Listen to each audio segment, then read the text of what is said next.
Ela parecia só mais uma passageira, esperando calmamente seu voo em meio ao movimento intenso do Aeroporto Internacional de Lisboa. Elegante, serena e com uma presença marcante, Helena Montenegro chamava a atenção. Não por sua aparência, mas por algo que incomodava profundamente algumas pessoas ali: sua origem. Para 2 oficiais da polícia aeroportuária e uma passageira europeia de classe alta, a simples visão de uma mulher latina, bem-sucedida e confiante, era uma provocação. Sem motivo algum, Helena foi abordada, questionada e submetida a uma série de perguntas invasivas, todas carregadas de preconceito. Interrogaram seu bilhete de classe executiva, suas finanças, sua roupa, coisas que claramente nenhum passageiro branco ali precisaria explicar. Quando ela, com toda razão, protestou e exigiu respeito, os ânimos se exaltaram. O que deveria ser apenas um incômodo momento de preconceito, rapidamente se transformou em um espetáculo vergonhoso. Helena foi alvo de insultos cruéis, ofensas que atacavam diretamente suas raízes, gritadas diante de todos. Então veio o absurdo. Foi algemada ali mesmo, diante de centenas de olhares, humilhada publicamente, tratada como criminosa. Tudo isso por causa do racismo cego e da arrogância de quem pensa que pode tudo. Mas havia um detalhe que ninguém ali sabia. Um detalhe que mudaria o rumo daquela história. Helena não era uma passageira qualquer. Era, na verdade, uma das figuras mais respeitadas do sistema jurídico europeu. Uma mulher com poder, com voz, com influência. E agora, vítima de um crime público com testemunhas em todos os cantos. O que acontecerá quando a verdade vier à tona na delegacia do aeroporto? Como reagirão os 2 policiais ao descobrirem quem realmente é a mulher que algemaram? Será que pedidos de desculpas tardios serão capazes de salvar suas carreiras? E que preço pagarão eles e quem alimentou o preconceito que causou tudo isso? Enquanto isso, o aeroporto segue sua rotina caótica de sexta-feira. Telões anunciam embarques em vários idiomas. O som das malas rodando ecoa entre cafés sendo servidos e crianças chorando. Mas entre o barulho do cotidiano, uma história de injustiça e poder está prestes a explodir. Letras eletrônicas em verde e vermelho atualizavam constantemente os painéis com informações sobre voos no movimentado Aeroporto Internacional de Toronto. O fluxo de pessoas era constante, uma dança de malas, anúncios e olhares apressados. Na porta B27, onde o voo 918 da North Sky Airlines se preparava para partir rumo a Montevidéu, uma multidão se aglomerava. Alguns passageiros sentados, outros em pé, todos com a impaciência típica de um fim de tarde de sexta-feira. Entre eles, Elisa Morales se destacava, posicionada com elegância na fila de embarque prioritário. Com quase 50 anos, Elisa exalava um ar sério e intelectual. Tinha acabado de concluir uma importante conferência jurídica de 3 dias e, apesar do cansaço visível em seus olhos, mantinha uma postura firme e serena. Usava calças pretas de alfaiataria, um colete leve, sapatos discretos mas elegantes e carregava um relógio refinado no pulso. Seu único acessório chamativo era a discrição. A pequena mala ao seu lado sustentava cuidadosamente uma bolsa de couro escuro. Elisa viajava sozinha, sem assistente, sem segurança. Apenas ela, sua bagagem e sua dignidade. Enquanto aguardava o embarque, revisava alguns documentos em sua tablet, concentrada e alheia ao burburinho em volta. A poucos metros dela, também na fila prioritária, estava a senhora Eleanor Kensington, uma senhora branca de cerca de 60 anos, envolta, da cabeça aos pés, em grifes e joias cintilantes. Seu rosto impecavelmente maquiado estava constantemente franzido em um misto de tédio e desprezo. Eleanor não escondia sua irritação com a presença de Elisa naquela fila. Em sua mente preconceituosa, uma mulher latina jamais poderia estar ali. ainda mais sozinha, com aparência sóbria e sem símbolos de riqueza explícitos. Era inconcebível. E como quem não se contenta apenas em julgar, murmurou alto o suficiente para que outros ouvissem. Esses tempos estão completamente loucos. Agora qualquer um consegue prioridade. Seu olhar se fixou em Elisa com desdém e, incapaz de conter sua arrogância, marchou em direção ao balcão de atendimento. Seu tom era ao mesmo tempo fingidamente educado e carregado de superioridade. Com licença, porque estou na mesma fila que aquela gente, disse ela, apontando com o queixo para Elisa. Aquela mulher está me observando. Olhou minha bagagem várias vezes. Não me sinto segura. Aposto que usou documentos falsos para entrar na classe executiva. Vocês deveriam verificar.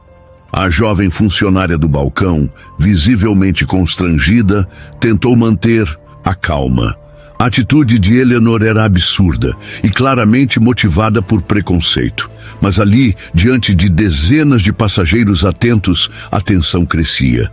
E, sem saber, Eleanor Kensington acabara de acender o pavio de um escândalo que sairia do controle.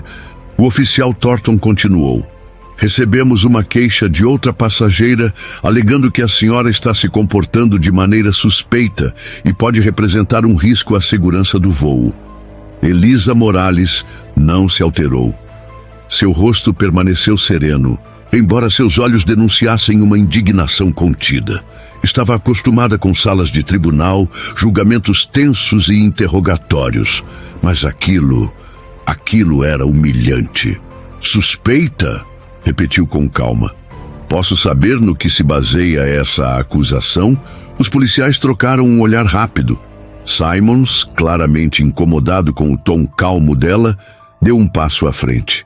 Senhora, por favor, colabore. Precisamos verificar sua documentação e bagagem. Agora.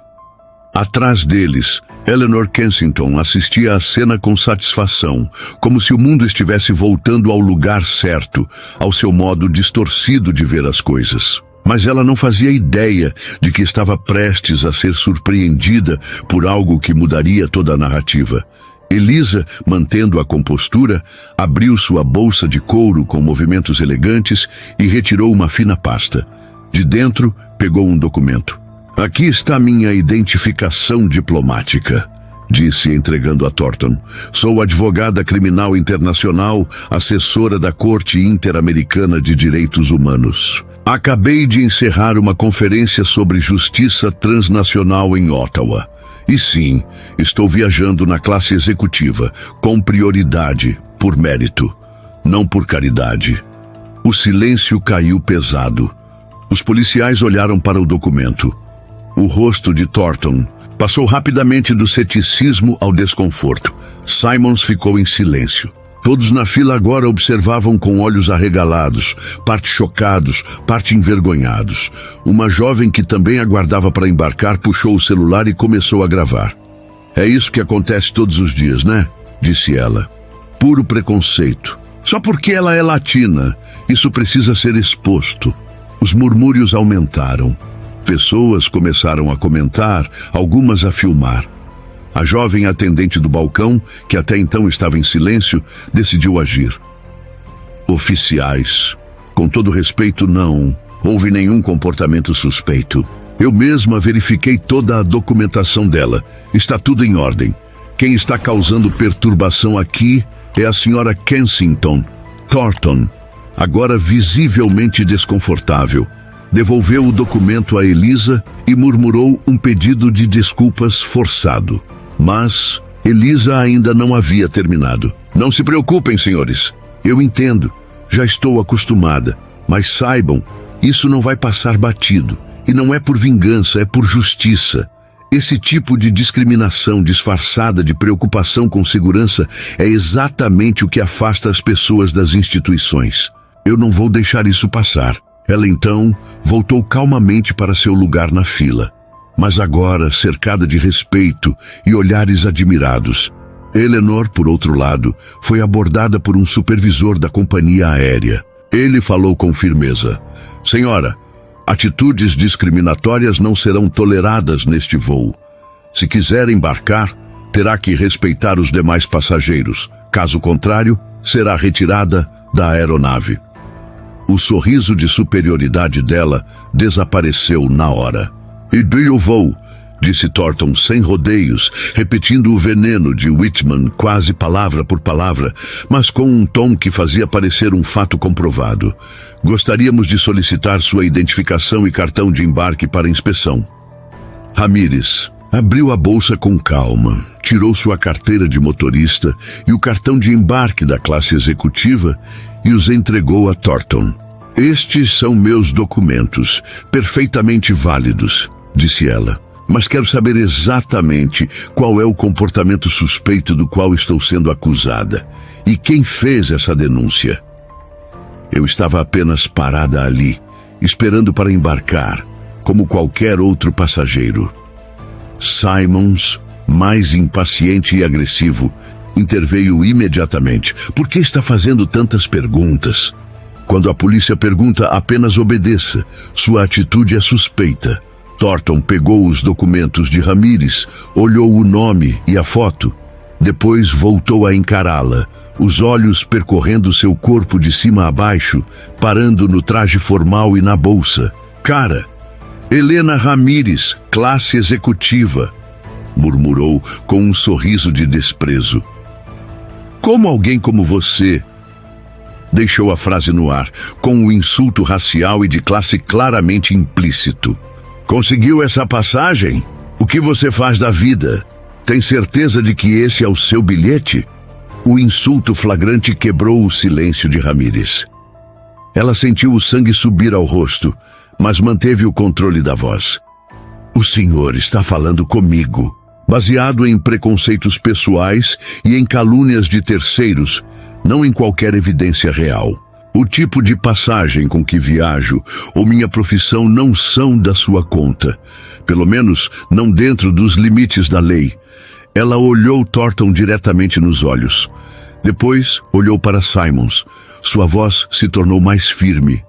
"Sou cidadã dos Estados Unidos, uma passageira legítima, e tenho o direito de ser tratada com respeito e sem discriminação. Suas perguntas, suas palavras e sua atitude são inaceitáveis e representam uma grave violação dos meus direitos civis e do Código de Conduta Policial." Ela estendeu a mão firme. "Agora quero meus documentos de volta e exijo os nomes completos e os números de identificação de ambos." A resistência desafiadora e inquebrantável de Ramírez, somada às palavras afiadas e articuladas, foram como um golpe direto na falsa autoridade de Thornton e Simons. Eles estavam acostumados com o medo, especialmente vindo de pessoas negras ou latinas. Mas agora estavam diante de uma mulher que não só conhecia seus direitos, como também não recuava. Eles eram submissos à polícia fardada. Mas esse desafio os enfureceu. "O quê?" gritou Simons, o rosto vermelho, aproximando-se ameaçadoramente de Ramírez. "Quem você pensa que é? Nós somos a lei aqui. Você se atreve a desafiar a polícia?"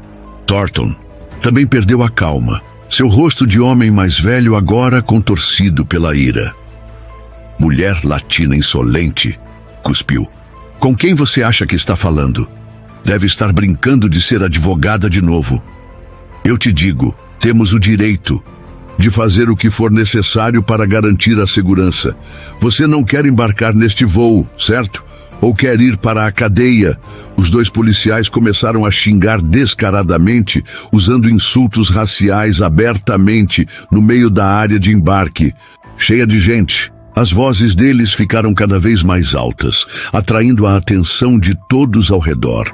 Os passageiros estavam atônitos, muitos visivelmente incomodados, mas ninguém ousava intervir por medo. Os funcionários da porta tentaram mediar, mas Thornton os afastou com um gesto. A senhora Whitman estava ali, de braços cruzados, com um sorriso maliciosamente satisfeito no rosto. Ela havia alcançado seu objetivo. causar problemas para a mulher latina que odiava. Ramírez, embora com o coração apertado de raiva e dor por essa humilhação pública, conseguiu manter seu último vestígio de dignidade. Respirou fundo. Suas ações foram longe demais. Vocês serão responsabilizados conforme toda a extensão da lei por aquilo que estão fazendo. Assumam a responsabilidade. Thornton zombou, os olhos brilhando de crueldade. Vamos ver quem é o responsável. Está sob prisão. Prendam essa mulher imediatamente por perturbar a ordem pública no aeroporto, desobedecer ordens de oficiais em serviço e ameaçar a segurança do voo. Gritou a acusação forjada, determinado a prender a mulher que ousou desafiá-lo. Assim que o oficial Thornton pronunciou a absurda ordem de prisão, o oficial Simons entrou em ação com sua habitual ferocidade. Avançou para agarrar o braço de Ramírez com força. Ela estremeceu, mas não tentou resistir fisicamente. Sabia que isso só daria mais munição para eles. Vocês não têm o direito de fazer isso. Soltem minhas mãos! Protestou veementemente, a voz ecoando claramente no silêncio tenso da multidão que assistia, mas Simons a ignorou. Ele usou sua força para torcer os braços de Ramírez para trás. O metal frio soou quando tirou as algemas brilhantes do cinto e, de forma desajeitada, mas deliberada, apertou as algemas em seus pulsos. O metal frio cortando a carne, causando uma dor e humilhação insuportáveis. Tudo aconteceu diante de centenas de pessoas, na porta C-14. Ramírez foi algemada e humilhada publicamente, simplesmente pelo tom de sua pele e pela incitação de outra racista. Foi uma cena chocante, um flagrante ataque ao Estado de Direito. Thornton estava ali, parado de braços cruzados, olhando para Ramírez algemada com uma expressão de satisfação no rosto, ainda murmurando insultos. A senhora Whitman, parada muito longe, sorria com um sorriso de satisfação que não podia esconder. Ela havia conseguido eliminar a intrusa desagradável. "Vamos!" gritou Simons, empurrando Ramírez nas costas, obrigando-a a se mover. Começaram a levá-la, não para a porta de embarque, mas para a segurança e a delegacia do aeroporto. Foi uma marcha de vergonha. Ramírez, algemada com as mãos para trás, tentou manter as costas retas, caminhando com a pouca dignidade que lhe restava. Sentia centenas de olhos sobre ela. Curiosidade, pena, medo e talvez desprezo daqueles que compartilhavam seus preconceitos. Mas seu olhar estava fixo à frente, inabalável. Seu cérebro afiado trabalhava a toda velocidade, registrando cada rosto, cada detalhe, preparando-se para seu próximo movimento. Eles a conduziram pelos corredores movimentados do aeroporto, onde o barulho parecia aumentar a sensação de humilhação. Finalmente, chegaram à delegacia do aeroporto. Uma pequena sala improvisada, escondida em um canto do vasto terminal. Levaram Ramírez para a sala de registro, onde um oficial de plantão estava sentado atrás de uma mesa metálica. Thornton e Simons relataram agressivamente o incidente, pintando Ramírez como uma passageira problemática e perigosa que havia resistido à polícia.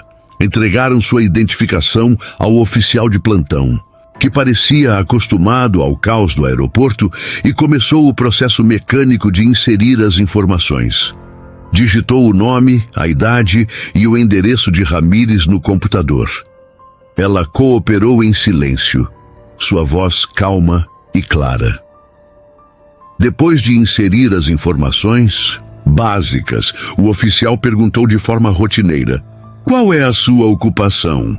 Thornton e Simons estavam próximos, braços cruzados, sorrindo com suficiência, esperando ouvir qual profissão mundana ela revelaria.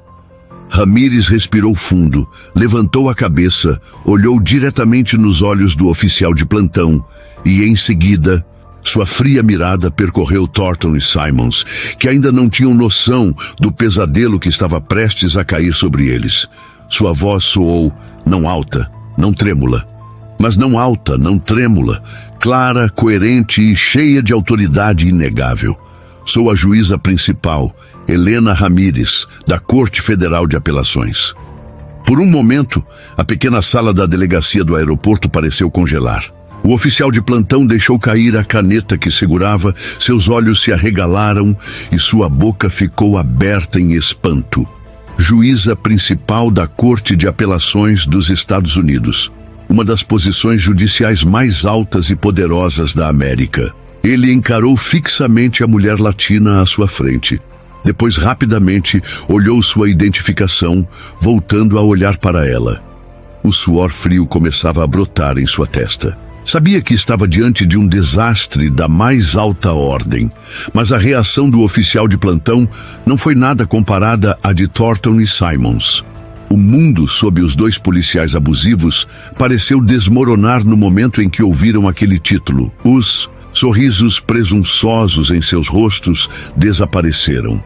Suas faces passaram de vermelhas de raiva e presunção a cinzas e brancas num instante. Seus olhos se arregalaram, olhando para a juíza Ramírez como se vissem a morte diante deles. O que tinham feito? Quem haviam detido? Quem haviam insultado? Quem haviam algemado? Uma juíza federal de apelações. A mulher com o poder de julgar os casos federais mais importantes. A mulher que poderia arruinar a carreira de qualquer policial com uma única sentença. O puro terror. O medo de perder tudo. Emprego, honra, liberdade, invadiu suas mentes como um tsunami devastador. Seus membros fraquejaram. Thornton cambaleou para trás, suas costas batendo na parede. Simons congelou, todo seu corpo tremendo incontrolavelmente, sua respiração tornando-se rápida e difícil. Quando o choque inicial passou, os instintos mais básicos de sobrevivência entraram em ação. Eles perceberam que tinham que fazer algo, qualquer coisa para tentar salvar a situação. Juíza principal, Ramírez. Thornton gaguejou, sua voz tremendo tanto que quase não se ouviu. Tentou se aproximar, suas pernas como pedras, os olhos cheios de medo e súplica. Oh Deus, nós realmente não sabíamos, sentimos muito, 1000 vezes sentimos, e isso é só um terrível mal-entendido, um erro imperdoável. Simons também voltou a si. Em pânico, caiu de joelhos ali mesmo, com lágrimas começando a escorrer. Por favor, juíza, por favor, perdoe nossa ignorância. Só ouvimos os comentários. Estávamos muito zangados. Por favor, juíza, tenha piedade, não nos destrua. Temos esposas e filhos em casa.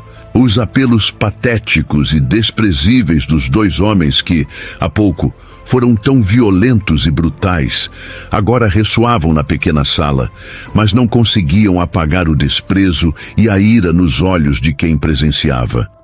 A juíza Helena Ramírez permaneceu ali, digna, estoica, impassível diante das lágrimas e súplicas desesperadas dos dois policiais ajoelhados aos seus pés. A humilhação e a dor que acabara de sofrer não podiam ser amenizadas por esse tardio e abjeto arrependimento. Ela já havia visto muita fraqueza e engano na sala do tribunal para se deixar enganar por esse drama desajeitado. Virou-se para o oficial de plantão, que estava atônito, sua voz calma, mas cheia de autoridade indiscutível. Oficial, solicito que libere minhas algemas imediatamente. O oficial, assustado, procurou rapidamente a chave e, trêmulo, abriu as algemas metálicas que apertavam firmemente os pulsos da juíza. Marcas vermelhas eram claramente visíveis em sua pele. Agora, continuou a juíza Ramírez, esfregando o pulso, chame o chefe da polícia do aeroporto imediatamente. Informe que estou aqui e peça que venha imediatamente. Também contate o escritório do Marshal do Ziwa nesta área e o chefe de pessoal da Corte Federal de Apelações. Informe a situação. Quero seus representantes aqui o mais rápido possível. Sua voz já não era a de uma passageira detida, mas a de uma chefe do poder judiciário dando instruções claras e precisas. O oficial de plantão não ousou hesitar. Imediatamente pegou o telefone e fez as ligações, sua voz ainda tremendo de choque e medo. A notícia de que a juíza principal da Corte de Apelações dos Estados Unidos, Helena Ramírez, havia sido detida ilegalmente e insultada por 2 policiais do aeroporto causou uma verdadeira onda de choque no sistema de gestão do aeroporto e nas agências relacionadas à aplicação da lei. Em menos de meia hora, o chefe de polícia do aeroporto, junto com seus subchefes e altos funcionários de segurança, chegaram à delegacia, seus rostos pálidos mostrando extrema tensão e ansiedade. Pouco depois, chegaram agentes do Serviço de Marshals dos Estados Unidos, a agência federal responsável por proteger juízes e tribunais federais, junto com o Marshal e vários membros da equipe superior do Tribunal de Apelações do Circuito Federal, onde atua a juíza Ramírez. A chegada simultânea de autoridades de alto escalão de múltiplas agências transformou a pequena delegacia do aeroporto no epicentro de uma grave crise. O clima tornou-se extremamente tenso. O chefe de polícia do aeroporto aproximou-se imediatamente da juíza principal, Ramírez, inclinou a cabeça e expressou suas profundas desculpas e imensa pesar pelo comportamento inaceitável de seus subordinados. Comprometeu-se a realizar uma investigação séria e a tratar o assunto com máxima rigorosidade. Foi realizada uma conferência de emergência no local. A juíza Ramírez, assistida pelo secretário-chefe do tribunal, relatou o incidente em detalhes de forma objetiva e clara, desde a provocação inicial da senhora Whitman, passando pela intervenção preconceituosa dos oficiais Thornton e Simmons, os insultos, até a prisão e algemação pública. Após ouvir o depoimento, o chefe de polícia do aeroporto não teve defesa alguma perante a juíza principal Ramírez e os funcionários federais e tomou uma decisão imediata e contundente. Os oficiais Mike Thornton e Jake Simmons foram suspensos por tempo indeterminado. Foi ordenado que lhes fossem retiradas as armas, distintivos e todo o equipamento. Além disso, determinou-se que a Divisão de Assuntos Internos da Polícia do Aeroporto trabalhasse em estreita colaboração com o FBI para abrir uma investigação criminal completa sobre o incidente. Também foi emitida uma ordem para lacrar todas as provas relevantes, dados das câmeras de segurança na porta C-14, gravações das câmeras corporais de Thornton e Simmons e declarações oficiais de todo o pessoal da companhia aérea e da segurança presente na cena. Em particular, foi dada máxima prioridade para identificar e entrevistar a senhora Catherine Whitman. Os investigadores confirmaram sua identidade. Caso ela ainda não tivesse embarcado no voo, seria detida para interrogatório. Caso já tivesse embarcado, a informação seria enviada às autoridades do seu destino para o devido interrogatório. Foi-lhe claramente avisado sobre a possibilidade de enfrentar graves acusações criminais por fornecer informações falsas, calúnia e incitação à discriminação policial. Diante das provas contundentes, gravações, depoimentos de testemunhas e declarações oficiais, incluindo a exposição feita pelos 2 oficiais de polícia na tentativa de reduzir suas próprias acusações, Whitman perdeu a altivez inicial e demonstrou comportamento temeroso e frágil, tentando negar as acusações. As consequências imediatas já foram aplicadas, mas a verdadeira justiça está apenas começando sua trajetória. A investigação conjunta entre a Divisão de Assuntos Internos da Polícia do Aeroporto e a Divisão de Direitos Civis do FBI foi rápida e minuciosa. As provas contra os oficiais Mike Thornton e Jake Simmons foram avassaladoras e incontestáveis. As imagens das câmeras de segurança da porta, as gravações corporais e os depoimentos consistentes da juíza Ramírez e outros testemunhos pintam Um quadro claro de abuso de poder, perfilamento racial e detenção injusta.